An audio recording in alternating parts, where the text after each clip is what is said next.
Hello students, आज का हमारा टॉपिक है जीन रेगुलेशन या लैक एपेरॉन। जीन रेगुलेशन पढ़ने से पहले हम ये समझते हैं कि जीन का एक्सप्रेशन क्या होता है। तो जीन का एक्सप्रेशन क्या होता है, हम ट्रांसक्रिप्शन और ट्रांसलेशन की प्रोसेस पढ़ चुके हैं। उसमें हम देख चुके हैं कि ट्रांसक्रिप्शन या अनुलेखन की प्रक्रिया के द्वारा डीएनए में जो सूचनाएं निहित होती हैं वो कहाँ कॉपी कर ली जाती हैं, किसको ट्रांसफ़र कर दी जाती हैं, मैसेंजर आरएनए को या एमआरएनए को ट्रांसफ़र कर दी जाती हैं अनुलेखन की प्रक्रिया या ट्रांसक्रिप्शन के द्वारा। और ट्रांसक्रिप्शन के पश्चात एमआरएनए में जो सूचना निहित है उसको ट्रांसलेशन के द्वारा प्रोटीन की भाषा में उसको बदला जाता है और वही प्रोटीन जो है वो किसी भी जीव में लक्षणों का निर्धारण करते हैं। तो ये हो गया जीन का एक्सप्रेशन। मतलब जीन का एक्सप्रेशन क्या है कि डीएनए में जो सूचना निहित है, संचित सूचना है, उसका ट्रांसफ़र होने तथा फिर से प्रकट होने और लक्षणों के बनने की प्रक्रिया जो है वो क्या कहलाती है, जीन एक्सप्रेशन कहलाता है। तो जीन एक्सप्रेशन का नियंत्रण होना भी ज़रूरी है ना। तो जीन एक्सप्रेशन के नियंत्रण के लिए हम ये देखते हैं कि सभी जीन्स जो होते हैं वो शरीर में सब पूरे समय एक्टिव नहीं रहते हैं। जिस जीन की आवश्यकता होती है, जिस प्रोटीन की आवश्यकता होती है, जीन के द्वारा जिस प्रोटीन की आवश्यकता होती है वही जीन एक्टिव रहते हैं और बाकी के जीन उस समय जो है वो इनएक्टिव रहते हैं। जैसे पैंक्रियाज को इंसुलिन की सिक्रीट करने की ज़रूरत है तो उस समय पैंक्रियाज के इंसुलिन वाले जीन ही सक्रिय होंगे, बाकी के जीन्स जो होते हैं उस समय निष्क्रिय अवस्था में रहते हैं। जैसे बीजों के अंकुरण के लिए जो जीन की आवश्यकता होती है वो वयस्क अवस्था में उन प्रोटीन्स की आवश्यकता नहीं होती है, तो वो जीन जो है उस समय सक्रिय नहीं होते हैं। तो विशिष्ट समय में विशिष्ट जीन्स का माने स्पेसिफिक जीन का स्पेसिफिक टाइम में एक्टिव रहने की क्रिया जो है वो क्या कहलाती है, जीन एक्सप्रेशन कहलाती है। और उसके बाकी के जीन जो जीन एक्टिव रहते हैं वो कहलाते हैं स्विच ऑन जीन कहलाते हैं।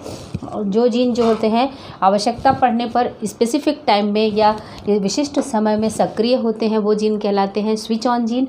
और बाकी के जो जीन उस समय इनएक्टिव रहते हैं वो कहलाते हैं स्विच ऑफ जीन। और कुछ जीन ऐसे होते हैं जो कोशिका की बायोलॉजिकल एक्टिविटीज़ के लिए सेल की हमेशा आवश्यकता पड़ती है, तो उन जीन्स को क्या कहा जाता है, हाउस कीपिंग जीन्स कहा जाता है। उन जीन्स को क्या कहा जाता है, जो सतत रूप से सक्रिय रहते हैं, कंटिन्यूस रूप से सक्रिय रहते हैं, वो क्या कहलाते हैं, हाउस कीपिंग जीन्स कहलाते हैं। अब जीन का रेगुलेशन क्या है, जीन का रेगुलेशन एक ऐसी व्यवस्था होती है कि स्पेसिफिक टाइम में माने विशिष्ट समय में विशिष्ट प्रकार के जीन सक्रिय रहते हैं और बाकी के जीन जो होते हैं वो निष्क्रिय होते हैं। तो यह प्रक्रिया क्या कहलाती है, जीन रेगुलेशन या जीन का नियमन कहलाता है। तो जीन का रेगुलेशन या जीन नियमन क्या है, जीन के क्रियाशील होने या नहीं होने या फिर नियंत्रित तौर पर कार्य करने की प्रक्रिया क्या कहलाती है, जीन रेगुलेशन कहलाती है।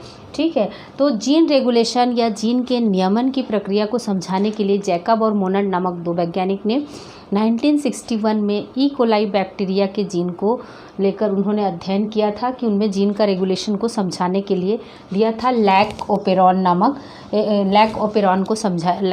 के द्वारा जीन के नियमन को समझाया था और इसको कहा जाता है ओपेरॉन मॉडल। ठीक है। तो इसमें लैक ओपेरॉन में क्या होता है, लैक का मतलब होता है लैक्टोज से। लैक्टोज क्या है, एक डायसेकेराइड शुगर है। डायसेकेराइड शुगर है जो आगे की ओर मेटाबोलाइज होकर किस में टूटता है, ग्लूकोज प्लस गैलेक्टोज में टूटता है।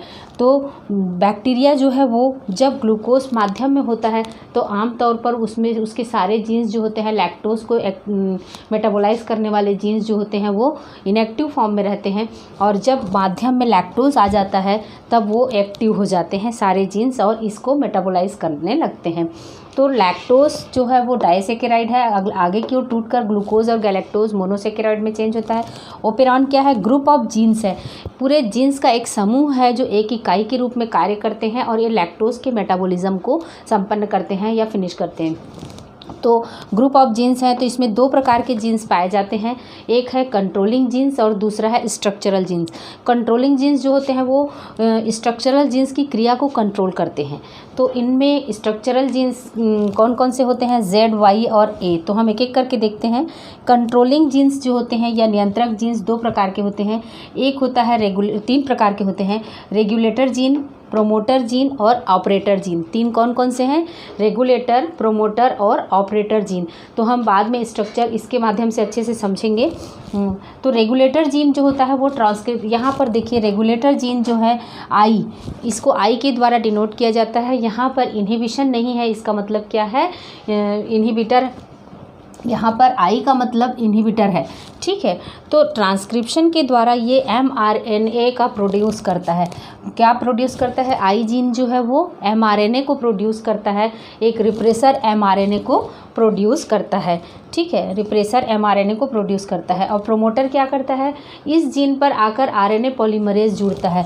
ये P देख रहे हैं, 2 P जीन है या प्रोमोटर जीन है, इस पर आकर RNA पॉलीमरेज आकर जुड़ता है।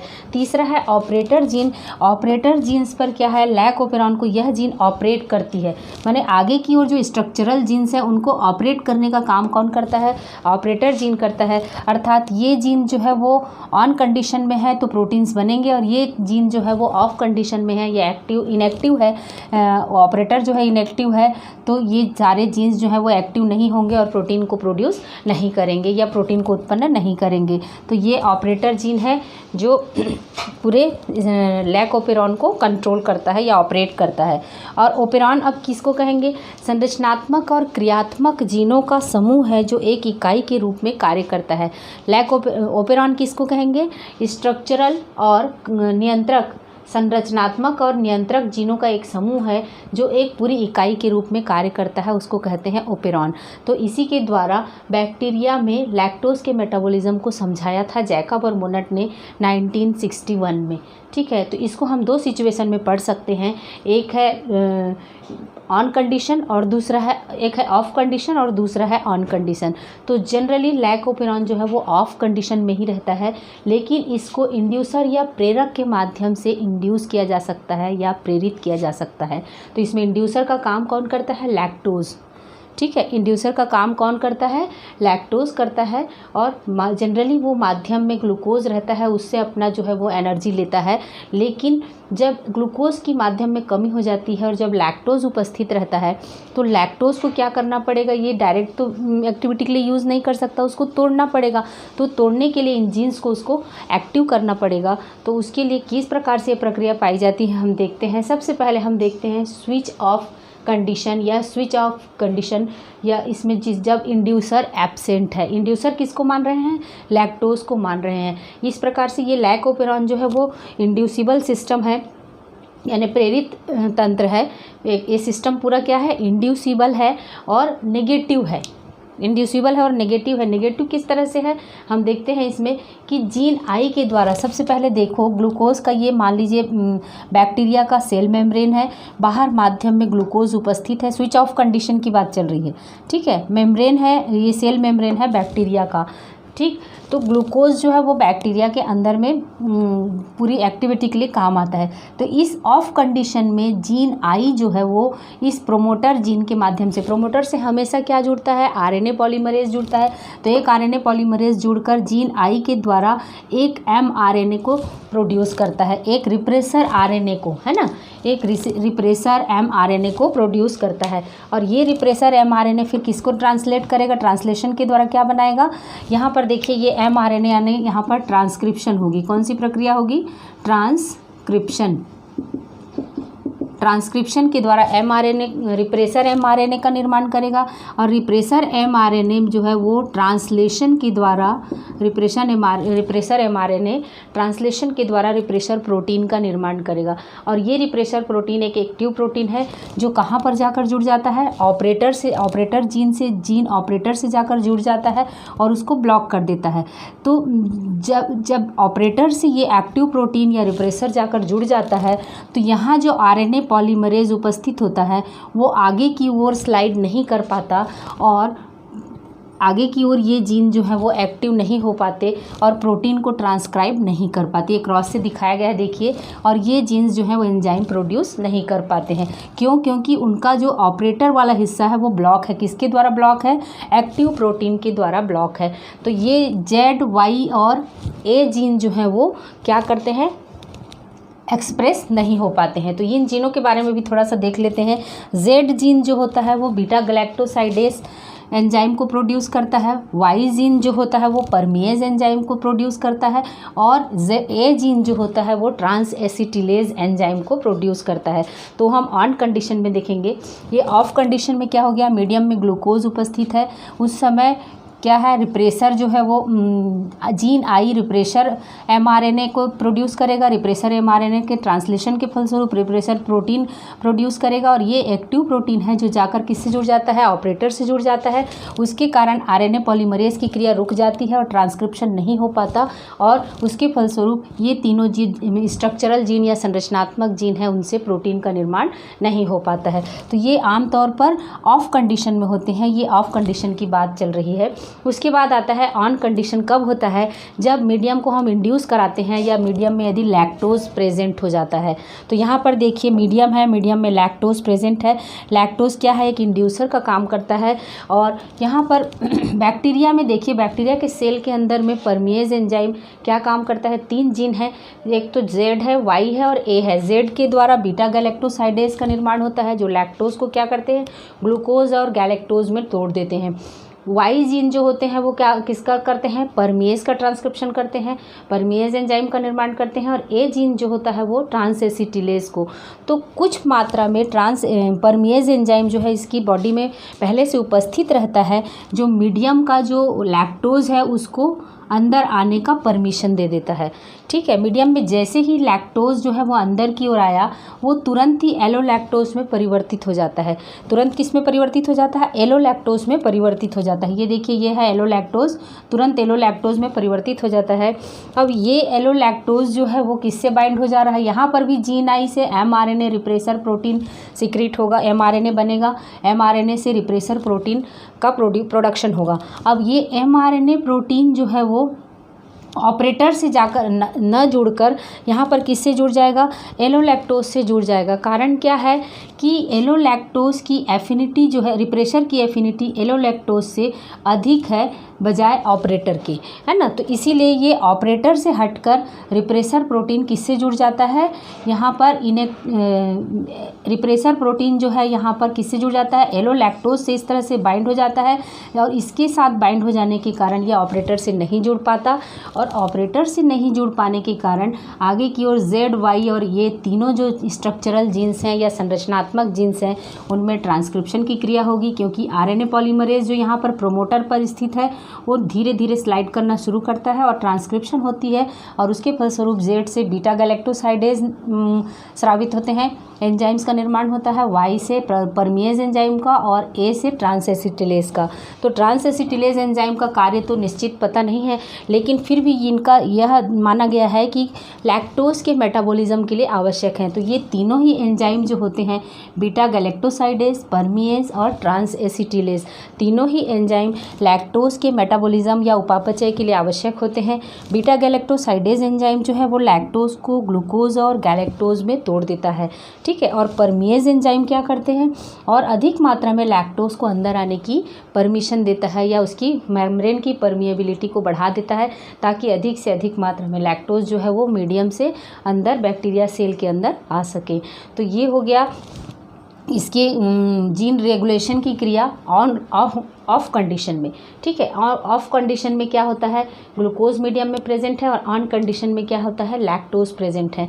मतलब लैक्टोज या इसके द्वारा इस मीडियम को हम एक्टिव कर सकते हैं या इंड्यूस किया जा सकता है।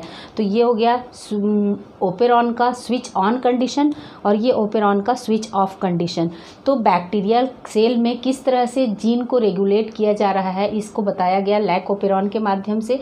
एक बार फिर से हम रिव्यू कर लेते हैं कि जीन एक्सप्रेशन किसे कहेंगे, सूचनाओं का डीएनए में स्थित सूचनाओं का संचरण एमआरएनए में, और एमआरएनए से फिर प्रोटीन की भाषा में अनुवाद किया जाता है, और प्रोटीन विभिन्न लक्षणों का निर्धारण करते हैं, और यही प्रोटीन एंजाइम्स के रूप में शरीर के विभिन्न एक्टिविटीज़ को कंट्रोल करते हैं। और उसके बाद स्विच ऑन जीन जो आवश्यकता पड़ने पर जो एक्टिव होते हैं, स्विच ऑफ जीन जो बाकी के जीन जो होते हैं वो निष्क्रिय रहते हैं, वो स्विच ऑफ जीन कहलाते हैं। हाउस कीपिंग जीन किसको कहेंगे, जो सतत रूप से कोशिका के लिए आवश्यक होते हैं वो हाउस कीपिंग जीन्स कहलाते हैं।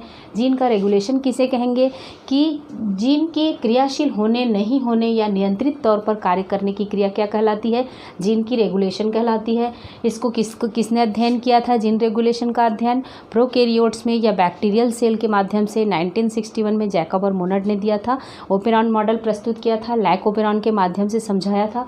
लैक मतलब लैक्टोज है जो ग्लूकोज और गैलेक्टोज में आगे की ओर मेटाबोलाइज होता है, और ओपेरॉन का मतलब होता है ग्रुप ऑफ जीन्स या जीन्स का समूह है। जो 2 प्रकार के जीन्स होते हैं उसमें कंट्रोलर और स्ट्रक्चरल जीन। कंट्रोलर जीन्स में होते हैं जीन आई जो होता है वो क्या होता है, रेगुलेटर जीन होता है, रिप्रेसर को प्रोड्यूस करता है। जीन आई रिप्रेसर को प्रोड्यूस करता है। जीन पी जो होते हैं आरएनए पॉलीमरेज से जुड़ते हैं जो ट्रांसक्रिप्शन की प्रोसेस को आगे बढ़ाते हैं। जीन ओ जो होता है वो ऑपरेटर है जो पूरे स्ट्रक्चरल जीन्स को ऑपरेट करते हैं। ठीक है, उसके बाद हम 2 कंडीशन स्ट्रक्चरल जीन्स 3 होते हैं, जेड वाई और ए।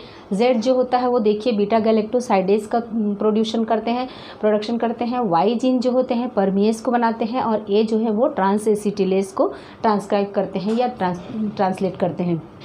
ठीक है, तो ये हो गया ऑफ कंडीशन। ऑफ कंडीशन में मीडियम में ग्लूकोज प्रेजेंट है तो जनरली ये स्विच ऑफ रहते हैं और स्ट्रक्चरल जीन्स जो हैं वो एंजाइम्स को प्रोड्यूस नहीं करते हैं।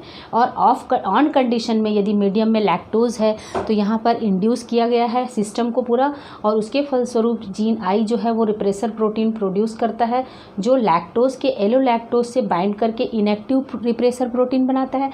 और ये इनएक्टिव रिप्रेसर प्रोटीन ऑपरेटर से नहीं जुड़ पाता और नहीं जुड़ पाने से आरएनए पॉलीमरेज जो है वो आगे की ओर स्लाइड नहीं करता है और तीनों जीन्स जो हैं वो स्लाइड कर पाते हैं और उसके कारण तीनों जीन्स जो होते हैं वो एक्टिव हो जाते हैं और बीटा गैलेक्टोसाइडेज, परमिएज और ट्रांस एसिटिलेज एंजाइम को सिक्रीट करते हैं और यही एंजाइम्स लैक्टोज के मेटाबॉलिज्म में काम आते हैं। तो ये हो गया ओपेरॉन मॉडल। हम आगे अब पढ़ेंगे ह्यूमन जीनोम प्रोजेक्ट।